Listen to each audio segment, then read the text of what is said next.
The depth of the transatlantic relationship has not actually diminished. I hope we will continue to see it continuing to get deeper and deeper. At the end of the day, many of us firmly believe that at some point in time, a barrier-free transatlantic marketplace, and why not even a single market at some point in time, could be not just a chimera or a dream, but a reality, because that would stimulate investments in a way we have not seen for some time. Fundamentally, the US and the EU still share the world's deepest and broadest economic partnership. That's not changing anytime soon.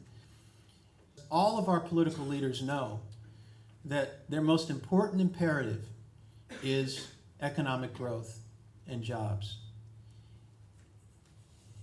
And beyond that, creating a culture of innovation and investment that will create sustained economic growth. My name is Maya Wessels. I'm with First Solar. I'm also the former chairman of the AmCham EU. First Solar is a member of the AmCham EU because we recognize how critical the European and US relationship is transatlantically, not just with respect to trade, but also with respect to creating new markets in the renewable sector.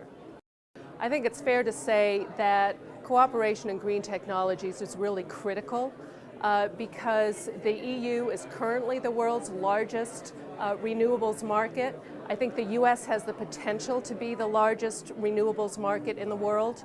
And so there's a lot of opportunity to learn from experiences in Europe and take them on board in the United States. I think in Europe, there are also room for looking at best practices in the US with respect to, for example, venture capital. So in the US, venture capital has played a really critical role to develop renewables technologies. So if that same kind of experience can be brought into Europe and adopted here, I think that would be very useful in Europe as well. We share a vision with the Europeans in that green technologies, energy efficiency, and renewable energies must be the engine behind this economic recovery. Going forward, we have to do this, particularly as it relates to our relationship with third countries.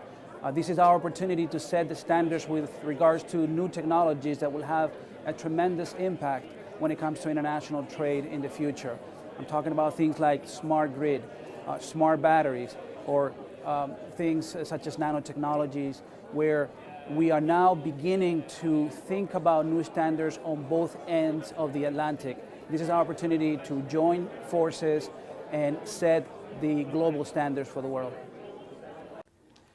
Our new survey, the Transatlantic Economy 2010, we do an annual survey each year of the relations between the US and Europe, shows that despite the recession, the United States-European economic relationship is far and away the biggest in the world. The trends of the last 20 years in terms of deeper linkages continue. The notion that since the end of the Cold War somehow Europe and America are drifting apart simply is not true if you look at how our societies and our economies are interacting. We're not drifting apart. We are integrated as never before. And that, I think, is the main conclusion of the series that we do. I recently read a wonderful story about the construction of one of the great buildings of Europe, St. Paul's Cathedral in London. And it talks about how the work of the cathedral was organized. And there's a story about one of the king's inspectors who went out to inspect the progress being made on the cathedral. And he approached one of the workers working on the project, and he said, "So what are you doing today?" And the workman said, "I'm cutting stone."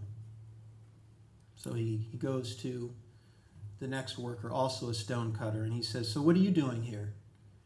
And the fellow says, "Well, I'm making 5 shillings a day today." Goes to the third worker, and he said, "And what are you doing?" And this stone cutter, this third worker, he puts down his chisel, And he looks up and he says, well, I am helping Sir Christopher Wren build a magnificent cathedral. Now, all three of these guys had the same job, but only the last man had vision. Only the last one could see beyond the slabs of stone and see the soaring nave and the resplendent dome of the cathedral in his mind. Now, as our economies struggle to recover from the worst recession in half a century, those of us who have a stake in this transatlantic relationship have a huge, huge responsibility. We have to make sure that that relationship, which represents fully 60% of the economic output on the planet, is nurtured in a focused and smart way.